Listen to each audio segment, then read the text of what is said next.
Hello students, twelfth commerce business studies में आपका आज हम स्टार्ट कर रहे हैं चैप्टर नंबर 8, जिसका नाम है एडवर्टाइजिंग। एडवर्टाइजिंग या एडवर्टाइजमेंट आपके मार्केटिंग यूनिट का एक चैप्टर है और सबसे ज़्यादा जो आपका मोस्ट इम्पॉर्टेंट पार्ट है मार्केटिंग यूनिट का वो यही चैप्टर में है। इसमें से आपके मोस्टली एक दो क्वेश्चन आपके पेपर में हर साल आ ही जाते हैं। जैसा कि मैंने आपको बताया था कि मार्केटिंग के अंदर बहुत सारी एक्टिविटीज़ इंक्लूड की जाती हैं और इन सारी की सारी एक्टिविटीज़ को हम 4 P's के फॉर्म में पढ़ते हैं। 4 P's में कौन कौन से हैं? सबसे पहले है प्लेस, दूसरा है प्राइस, तीसरा है प्रोडक्ट और चौथा है प्रमोशन। इन चारों के अंदर सारी की सारी एक्टिविटीज़ जो मार्केटिंग की आती हैं उन सबको शामिल कर लिया जाता है। इसमें एक आपका फैक्टर है जिसका नाम है प्रमोशन, और प्रमोशन में हम अपने प्रोडक्ट को मार्केट में प्रमोट करने के लिए एक्टिविटीज़ करते हैं कौन कौन सी, उनके बारे में हम बात कर चुके हैं, जिसमें मैंने आपको एडवर्टाइजमेंट, पर्सनल सेलिंग,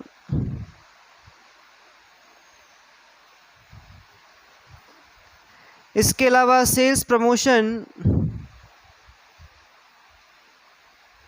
और पब्लिसिटी के बारे में बताया। ये 4 एक्टिविटीज़ आपकी हैं जिनको परफॉर्म किया जाता है, किस लिए? जिससे कि आप अपने प्रोडक्ट को मार्केट में प्रमोट कर सकें, उसका प्रमोशन कर सकें। और उसी प्रमोशनल एक्टिविटीज़ के बीच में आपका एक टॉपिक है एडवर्टाइजमेंट, जिसको आज के लेक्चर में, आज के चैप्टर में हम डिस्कस कर रहे हैं। ठीक है, तो आपको ये चीज़ पता चल चुकी है कि मार्केटिंग के अंदर जो एडवर्टाइजमेंट है वो प्रमोशन फैक्टर की एक एक्टिविटी है। इसको एक प्रमोशनल एक्टिविटी बोला जाता है। प्रमोशन का मतलब होता है कि किसी ऑर्गेनाइजेशन द्वारा अपने कस्टमर्स को या प्रोस्पेक्टिव कस्टमर्स को अपने प्रोडक्ट के बारे में इंफॉर्मेशन प्रोवाइड करना और उन्हें अट्रैक्ट करना कि वो ज़्यादा से ज़्यादा उस प्रोडक्ट को परचेज़ करने के लिए आएँ या मोटिवेट हों। ठीक है, तो उसी में आपका एक काम आता है एडवर्टाइजमेंट। एडवर्टाइजमेंट एक बहुत ही सिंपल टॉपिक है। जैसे हम बात करें, अगर हिंदी में इसका जो मीन है विज्ञापन, ये एक पेयर है एक दो वर्ड्स का, जिसमें हमने देखा है यहाँ पर एक वी है और यहाँ पे ज्ञापन है। वी का मतलब होता है विशेष और ज्ञापन का मतलब होता है सूचना देना। यानी कि जब किसी विशेष प्रकार की सूचना को कोई ऑर्गेनाइजेशन, कोई फर्म देता है, तो टर्म के अकॉर्डिंग उसे हम क्या कहते हैं? विज्ञापन कहते हैं। लेकिन ये इसका एक सही मीनिंग नहीं है। तो सही मीनिंग जो है उसके लिए आपको इसके बारे में डेफिनेशन फॉर्म में पढ़ना पड़ेगा। जैसे कि आप जानते हैं, कोई भी न्यू प्रोडक्ट जो मार्केट में लॉन्च होता है, सबसे पहले उसको कंज्यूमर्स से इंट्रोड्यूस कराना कैसा होता है, ज़रूरी होता है।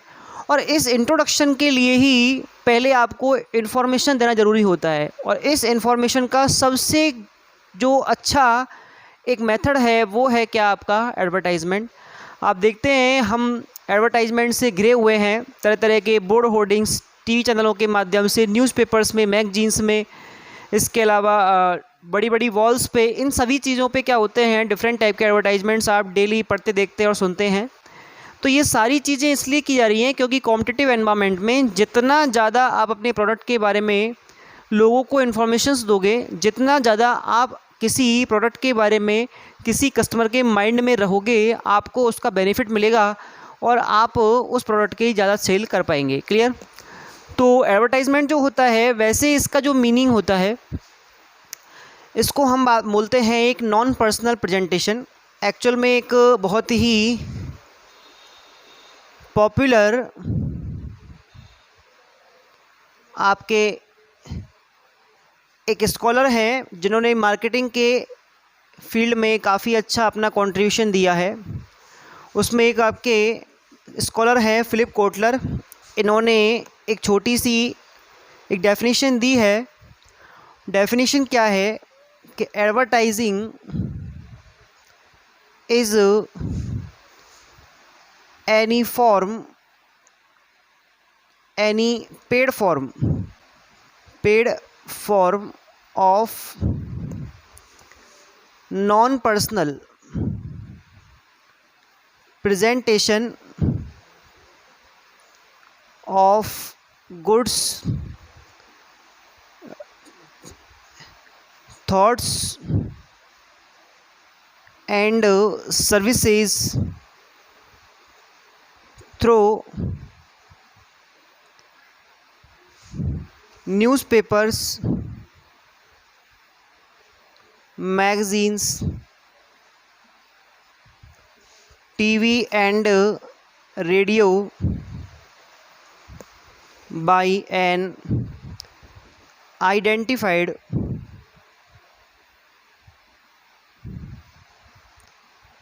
स्पॉन्सर। देखो ये एक छोटा सा एक सिंपल डेफिनेशन है जिससे आपको एडवर्टाइजमेंट के बारे में काफ़ी अच्छी जानकारी मिल जाएगी। सबसे पहले तो है advertising is any paid form of non personal presentation. देखो प्रोडक्ट को प्रमोट करने के दो तरीके होते हैं। एक वो तरीका जिसमें आपके कोई चार्जेस नहीं लगते, जिसमें आप कोई पेमेंट नहीं करते, और एक वो तरीका जिसमें आपको कुछ पेमेंट करना पड़ता है क्योंकि उस इंफॉर्मेशन को देने पे कंट्रोल आपका है। तो यहाँ पर जैसे कि आप देखते हैं एडवर्टाइजमेंट कोई कंपनी अगर देती है, जैसे हम स्कूल की बात करें तो एक स्कूल जब न्यूज़पेपर में अपने एडवर्टाइजमेंट देता है तो उसके अंदर जो जो इन्फॉर्मेशंस वो देगा वो सारी इन्फॉर्मेशंस उस न्यूज़पेपर को देनी ही पड़ेंगी। यानी कि उसमें से वो अपनी खुद के सेंस से, खुद की माइंड से कोई भी चीज़ हटा नहीं सकते, कोई नई चीज़ जोड़ नहीं सकते। यानी कि यहाँ पर इन्फॉर्मेशन पे कंट्रोल किसका है? यहाँ पर इन्फॉर्मेशन में कंट्रोल है स्कूल का, क्योंकि वो स्पॉन्सर है। हमने यहाँ पढ़ा एक कौन है ये आइडेंटिफाइड स्पॉन्सर।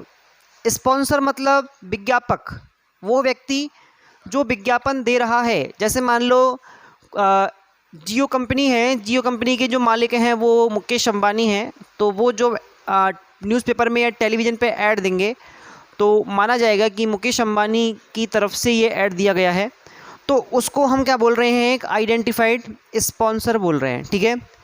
लेकिन जैसे मान लो ऐसा हुआ कि किसी स्टेट में कोई बड़ा हादसा हो गया, कहीं पे आग लग गई, या कहीं पे ट्रेन जो है वो ट्रेन एक्सीडेंट हो गया, या कहीं पे बाढ़ आने से बहुत सारे लोग मारे गए, तो ये जो आपकी इन्फॉर्मेशंस होती हैं ये न्यूज़पेपर्स में या टेलीविज़न्स पे जब आती हैं तो इनको एडवर्टाइजमेंट फॉर्म में नहीं बताया जाता।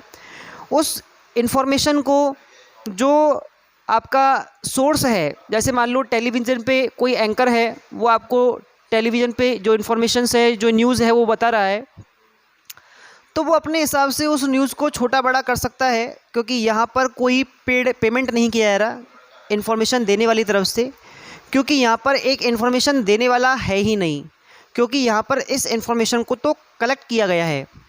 लेकिन ये इन्फॉर्मेशंस ज़बरदस्ती दी गई हैं क्योंकि इनसे आपको फ़ायदा है, तो इसलिए आपको उस इन्फॉर्मेशंस को देने से जो फ़ायदा होने वाला है उसी के चक्कर में आप ज़्यादा से ज़्यादा और बेहतरीन इन्फॉर्मेशंस देना चाहोगे, और उन इन्फॉर्मेशंस को आप 100% उसी फॉर्म में देना चाहोगे जैसा कि आप चाहते हैं, और इसके लिए कंट्रोल आपका रहेगा।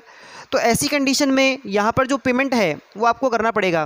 तो जैसा आप देखते हैं कोई टीवी पे ऐड आता है, मान लो 20-25 सेकंड का, तो उस पूरे के पूरे ऐड में जो इन्फॉर्मेशंस दी जाती हैं वो कंपनी द्वारा जितनी दी जानी चाहिए उतनी ही है, उसको काटा पीटा नहीं जाता, ना आगे बढ़ाया जाता है।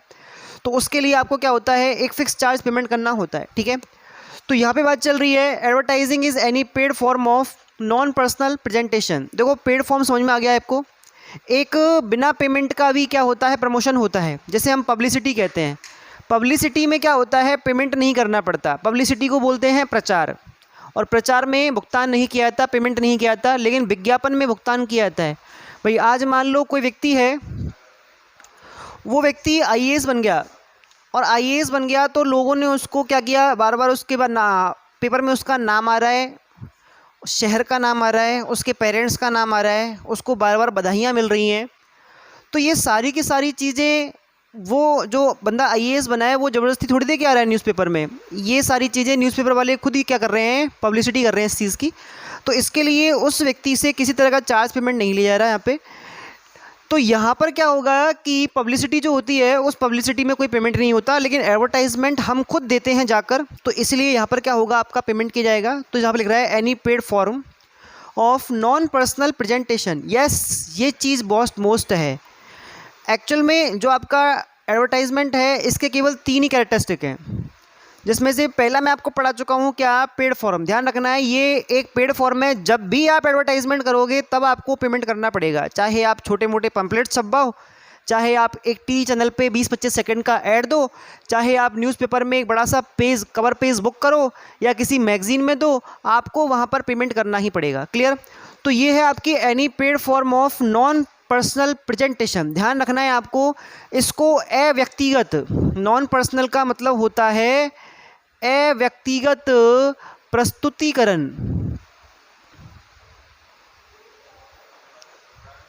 अव्यक्तिगत प्रस्तुतिकरण है, ध्यान रखना है आपको। जब भी आप किसी रोड साइड बड़े से होर्डिंग को देखते हो तो वहाँ पर केवल आपको उस प्रोडक्ट का जो इमेज है वही देखने को मिलेगा। वहाँ पर जो स्पॉन्सर है उसका नाम ही देखने को मिलेगा, लेकिन वहाँ पर स्पॉन्सर खड़ा होके खुद पर्सनली और आपको इन्फॉर्मेशन दे रहा है, ऐसा कभी नहीं होता। आज टीवी पे ऐड आता है सीएट टायर्स का, तो क्या सीएट टायर्स कंपनी का मालिक खुद आके इस चीज़ को कहता है? तो आंसर है नहीं। वो किसी सेलिब्रिटी या किसी थर्ड पार्टी के थ्रू ऐसा करवाता है, यानी कि वो पर्सनली कभी भी कंज्यूमर्स के सामने नहीं आता, यानी कि वो अपनी इन्फॉर्मेशंस खुद नहीं देता। जैसे एसबीआई बैंक है, जैसे एलजी प्रोडक्ट्स हैं, जैसे वीडियोकॉन है, जैसे कॉलगेट कंपनी है, तो ये सारे के सारे जो जैसे फाइनेंशियल इंस्टीट्यूशंस हैं, अभी टीवी पर आता है मुथूट गोल्ड फाइनेंस लोन्स का वगैरह का। अभी जो फाइनेंस मुथूट फाइनेंस है वो गोल्ड लोन देती है। अब गोल्ड लोन के लिए क्या मुथूट फाइनेंस कंपनी का जो आपका फाउंडर है या मालिक है वो इस चीज़ को प्रेजेंट करता है? तो आंसर है नहीं। उसके लिए उन्होंने अमिताभ बच्चन को रखा हुआ है, वो ब्रांड एम्बेसडर है। ठीक है, तो ये एक नॉन पर्सनल प्रेजेंटेशन में आएगा, यानी कि यहाँ पर आपकी जो इन्फॉर्मेशंस है वो पर्सनली नहीं दी जा रही, यानी कि आपको खुद को जो स्पॉन्सर है वो खुद नहीं दे रहा, बल्कि वो किसी मीडियम का, किसी सोर्स का क्या कर रहा है, यूज़ कर रहा है, और इसलिए वो आपको इन्फॉर्मेशंस नॉन पर्सनली दे रहा है। क्लियर? तो यहाँ पर है नॉन पर्सनल प्रेजेंटेशन, किस चीज़ का? Goods, thoughts and services. Yes, आपको जब इन्फॉर्मेशंस दी जाती हैं तो उसमें या तो स्पॉन्सर के जो विचार हैं वो होंगे, या स्पॉन्सर जो आइटम डील करता है, जो गुड्स या सर्विसेज डील करता है, उसके बारे में बताया जाएगा, उसका इमेज होगा, सर्विसेज का थोड़ा सा उसमें ब्यौरा होगा, डिटेल्स होंगी। और ये सारी की सारी चीज़ें कैसी होती हैं, आपकी नॉन पर्सनल प्रेजेंट की जाती हैं। क्लियर? किसके through? Through newspaper, magazines, TV and radio, TV and radio by an identified sponsor. Sponsor का मीन होता है विज्ञापक, जो व्यक्ति विज्ञापन दे रहा है, जिस व्यक्ति ने उस सूचना को देने का चार्ज पेमेंट किया है। समझ में आ रहा है आपको? जैसे आज मान लो टीवी पे एक ऐड आ रहा है और वो है अमेज़ॉन कंपनी का, तो अमेज़ॉन कंपनी का टीवी पे ऐड आ रहा है कि फेस्टिव सीजन में आप इतना सेविंग्स कर सकते हैं, आपको प्रोडक्ट्स पे हम 20% क्या दे रहे हैं, छूट दे रहे हैं। तो क्या इस ऐड को देख के हमें ऐसा लगेगा कि ये ऐड फ्लिपकार्ट कंपनी ने या जबोंग कंपनी ने या किसी दूसरी कंपनी ने दिया है जो ई कॉमर्स का बिजनेस करती है? तो आंसर है नहीं, हम ऐसा नहीं कर सकते, क्योंकि साफ दिख रहा है ना भाई, आज कोई चीज़ मेरी है तो मैं उसको प्रमोट करूँगा, दूसरे की चीज़ को मैं प्रमोट क्यों करूँगा? तो वही चीज़ यहाँ पे है भाई। आज मान लो कोई व्यक्ति है, वो बस से गिर के और घायल हो गया, उसके बारे में न्यूज़पेपर वालों ने छाप दिया, तो अब उसको नहीं पता कि न्यूज़पेपर में ये इन्फॉर्मेशन किसने दी, कैसे उन लोगों के हाथ लगी और कैसे पेपर में उसको छाप दिया गया। तो यहाँ पर इन्फॉर्मेशन का सोर्स नहीं है, क्योंकि वो पब्लिसिटी है, उसके लिए कोई चार्ज पेमेंट नहीं है। सुबह पेपर में खबर आएगी क्या कि बस से गिरकर एक व्यक्ति घायल हो गया, ठीक है, तो इस इन्फॉर्मेशन के लिए ना तो उस व्यक्ति से कोई पेमेंट लिया गया है और ना ही इसका कोई एक आइडेंटिफाइड स्पॉन्सर है कि ये इन्फॉर्मेशन न्यूज़पेपर तक कैसे पहुंची। मीडिया वालों ने कलेक्ट कर ली और उठा के पेपर में छाप दी। क्लियर। लेकिन ये जो इन्फॉर्मेशंस होती हैं एडवर्टाइजमेंट की, ये तो ज़बरदस्ती दी जाती हैं। हम खुद जाके बोलते हैं कि भैया हमारी जो प्रोडक्ट्स हैं इनके इमेज, इनकी इन्फॉर्मेशंस और हमारी दुकान का नाम आप पेपर में छापें या पम्पलेट में छापें या टीवी पे दिखाएं। तो जब ये चीज़ हम ज़बरदस्ती करवाते हैं तो हम खुद क्या हो गए, उसके एक आइडेंटिफाइड स्पॉन्सर हो गए। हम वो व्यक्ति हैं जिन्होंने विज्ञापन के लिए ये इन्फॉर्मेशंस जो हैं ये उस मीडियम को दी है, जिस मीडियम से इस चीज़ को मार्केट में या पब्लिक के सामने क्या किया जाएगा, दिखाया जाएगा। ठीक है। तो यहाँ पर एक आइडेंटिफाइड स्पॉन्सर होता है। ध्यान रखना, पब्लिसिटी जो होती है उसमें एक आइडेंटिफाइड स्पॉन्सर नहीं होता, लेकिन एडवर्टाइजमेंट में जैसा हम इन्फॉर्मेशंस देखते हैं उसके हिसाब से हम पता लगा सकते हैं कि ये इन्फॉर्मेशन किस व्यक्ति ने दी है। आज न्यूज़पेपर में मान लो निर्मल एपी सीनियर सेकेंडरी स्कूल के बारे में एडवर्टाइजमेंट आ रहा है एक फुल पेज का, तो इसको देख के पता लग जाएगा कि इसके जो स्पॉन्सर है वो खुद स्कूल ही है। ठीक है। क्योंकि स्कूल वाला ही क्या करेगा, भाई हम चार्ज ही पेमेंट कर रहे हैं और उसका क्रेडिट भी ना ले तो ये तो गलत बात हो गई ना। यहाँ पर क्या होगा, आप चार्ज पेमेंट कर रहे हो तो उसका जो क्रेडिट है वो आपको मिलेगा। तो आप स्पॉन्सर कैसे हो गए, आइडेंटिफाइड स्पॉन्सर हो जाते हैं। ठीक है। तो फिलिप कोटलर ने काफ़ी ईजी लैंग्वेज में आपको एक डेफिनेशन दी है। क्या है, advertising is any paid form of non personal presentation of goods, thoughts and services through newspaper, magazines, TV and radio by an identified sponsor. यानी कि जब कोई एक विज्ञापक इन सभी चीज़ों के माध्यम से क्या करेगा, अपने गुड्स, थॉट्स एंड सर्विसेज को नॉन पर्सनली प्रेजेंट करेगा और उसका पेमेंट करेगा, तो उस इंफॉर्मेशंस को प्रेजेंट करने को ही हम क्या कहते हैं, एडवर्टाइजमेंट या विज्ञापन कहते हैं। ठीक है।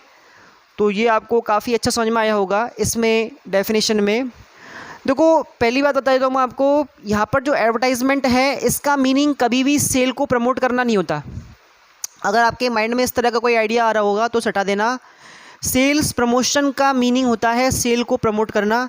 एडवर्टाइजिंग जो होता है वो सेल को प्रमोट नहीं करता है। एडवर्टाइजमेंट करने के कुछ अपने क्या होते हैं, कुछ उद्देश्य होते हैं। अगर उन उद्देश्यों की बात करें तो यहाँ पर सिंपली आपके 3 उद्देश्य बनते हैं। Number first, to inform.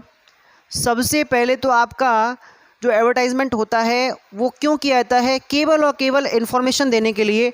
देखो, परचेज़ करना या नहीं करना ये कस्टमर का खुद का डिसीजन है। हम भी क्या करते हैं, दिन में ढेर सारे एडवर्टाइजमेंट देखते हैं, तो क्या सारे प्रोडक्ट्स खरीद के लाते हैं? तो आंसर है नहीं, ऐसा नहीं करते। तो यहाँ पर जो पहला आपका उद्देश्य है वो होता है इन्फॉर्मेशन देना। केवल हम इन्फॉर्मेशंस ही देते हैं। परचेजिंग का डिसीजन कौन लेता है, कस्टमर लेता है। इसके अलावा नंबर नेक्स्ट पे है टू रिमेंबर और लास्ट है टू कन्विंस। तो आपने क्या किया है, 3 चक्कर में 3 प्रभाव से 3 उद्देश्यों को ध्यान में रखकर ये एडवर्टाइजमेंट किया है, जिसमें आप सबसे पहला जो काम कर रहे हैं वो क्या कर रहे हैं, सूचना देने का।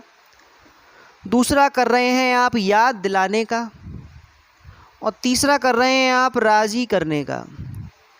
राजी करना, देखो राजी कैसे करते हैं, राजी हम करते हैं कब, जब हम किसी चीज़ की बार बार क्या करते हैं, इन्फॉर्मेशंस देते हैं। तो एक फ़िक्स टाइम पीरियड के बाद या एक लंबे समय के बाद वो ग्राहक भी सोचता है कि ऐसा करते हैं, एक यूनिट इस प्रोडक्ट की परचेज़ करके देखते हैं, क्योंकि इसका एडवर्टाइजमेंट काफ़ी ज़्यादा आ रहा है, अच्छा आ रहा है, तो हो सकता है प्रोडक्ट अच्छा हो। तो कस्टमर क्या हो जाता है, कन्विंस हो जाता है उस चीज़ से और वो उसको परचेज़ कर लेता है। सूचना देना, देखो इन्फॉर्मेशन जब तक नहीं होंगी तब तक आप प्रोडक्ट परचेज़ कैसे करोगे। अभी मान लो कोई कंपनी नई मार्केट में आ चुकी है जिसकी क्वालिटी प्रोडक्ट्स अच्छे हैं, तो अब ऐसी चीज़ में क्या है कि जब तक आपको इन्फॉर्मेशन नहीं मिलेगी तब तक हम हमारे पुराने प्रोडक्ट को यूज़ करते रहेंगे और हमें नए और क्वालिटी प्रोडक्ट्स को परचेज़ करने का मौका ही नहीं मिलेगा। तो जब भी कोई कंपनी मार्केट में आएगी, अपना नया प्रोडक्ट लॉन्च करेगी, तो उसको सबसे पहले क्या करना है, सेल तो प्रमोट करनी ही नहीं है, क्योंकि सेल तो स्टार्ट ही नहीं हुआ। अभी सबसे पहले इन्फॉर्मेशन देना है, क्योंकि इन्फॉर्मेशन मिलेगी तब कस्टमर धीरे धीरे बढ़ेंगे, फिर सेल बढ़ेगी, वो बाद की बातें हैं। तो सबसे पहले आपको क्या करना है, इन्फॉर्मेशन देनी है। इन्फॉर्मेशन दे रहे हैं, उसके बाद भी कस्टमर नहीं खरीद रहे, तो हम उसको बार बार इन्फॉर्मेशन देंगे, बार बार एडवर्टाइजमेंट किया जाएगा।